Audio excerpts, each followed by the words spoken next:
Hello friends, எனக்கு சிறகடி காசையில் நல்லா நடந்துச்சு. ஷார்ட்டாக ஒரு ரிவ்யூ பார்க்கலாம்.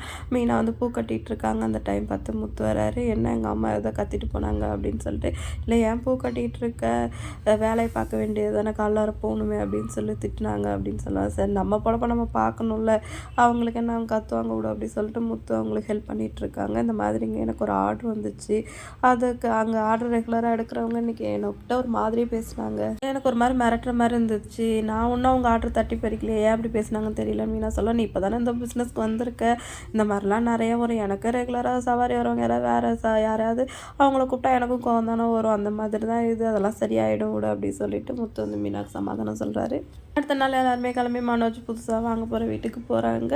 அதை பார்த்தவொடனே விஜயா செம்மையாக எக்ஸைட்மெண்ட் ஆகி, ஐயோ இவ்வளோ பெருசாக இருக்கே வீடு அப்படின்னு ஓவராக குதிக்க ஆரம்பிச்சிடுறாங்க. உள்ளே போய் பார்க்கலாம் அப்படின்னு சொல்லிட்டு ஓடுறாங்க. அங்கே ஹவுஸ் நல்லா இருக்காங்க, இவங்க தான் எங்கள் அப்பா அம்மா, தம்பி பொண்டாட்டி அப்படி சொல்லிட்டு இன்ட்ரடியூஸ் பண்ணி வைக்கிறாங்க.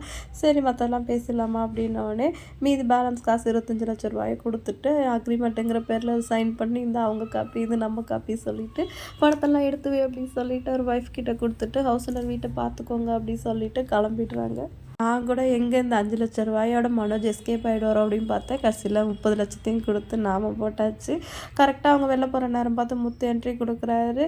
ஏன் உள்ளே வந்துட்டு இருக்கும்போது ஹார்ன் அடிக்காமல் வரேன்னு சொல்லி டிரைவர்கிட்ட சண்டை போடவும், அவங்க எங்கே நம்ம மாட்டிப்போமோ சொல்லிட்டு அவசரமாக முத்துக்கிட்ட சமாதானம் பேசிட்டு கிளம்பிடுறாங்க.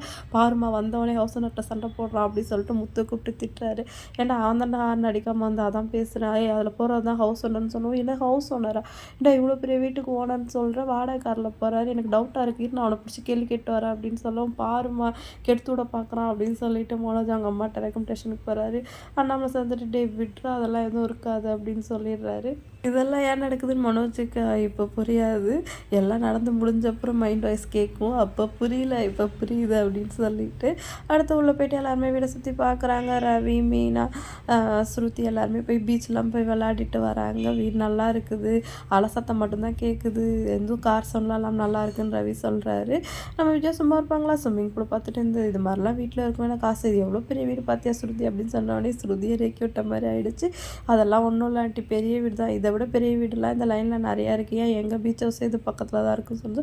உங்களுக்கு பீச் ஹவுஸ் இருக்கா அப்படின்னு கேட்குறாங்க. ஆமாம் இருக்கா, அது மட்டும் இல்லை ஆலப்புழாவில் எங்களுக்கு 5 போட் ஹவுஸ் இருக்குது, எங்கள் அப்பா பார்ட்னர்ஷிப்பில் ரன் பண்ணிகிட்ருக்காரு அப்படின்னு சொல்கிறாங்க.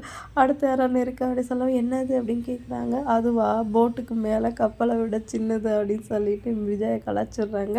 அண்ணாமலை இதெல்லாம் உனக்கு தேவையா அப்படின்னு சொல்லிட்டு திட்டுறாரு. அவள் ஏதோ போட் ஹவுஸ் இருக்குன்னு சொல்கிறா, நீ ஒரு கப்பலை வாங்கி நிறுத்துடா, நமக்கு பக்கத்தில் தான் பீச் இருக்குல்ல, நம்ம எங்கே போக வர வச்சுக்கலாம் அப்படின்னு சொன்னோன்னே எல்லாருமே ஷாக் ஆகிடுறாங்க. விஜயா இதெல்லாம் உனக்கு தேவையா, பேசாமல் வாய மூடு அப்படின்னு சொல்கிறாரு அண்ணாமலை சார். வீட்டுக்குள்ளே உடனே ஷோஃபாவில் நல்லா கெத்தாக உக்காந்துக்கிட்டு மீனா போய் காஃபி போடு அப்படின்னு சொல்கிறாங்க. முத்து வந்துட்டு கிச்சனை பார்த்தாலே அம்மாவுக்கு வந்து மீனா ஞாபகம் வந்துடும்பா, அதெல்லாம் இல்லை உள்ள பால் இருக்குது பார்த்தேன், காஃபி தூள் சக்கரை எல்லாமே இருக்குது, நீ போய் போட்டுட்டு வா அப்படின்னு சொல்லவும், ரவி வந்துட்டு ஏம்மா இப்போ தானே வந்து அவங்களேன் டிஸ்டர்ப் பண்ண, நான் ஆன்லைனில் ஆர்டர் பண்ணுறேன் அப்படின்னு சொல்கிறாரு.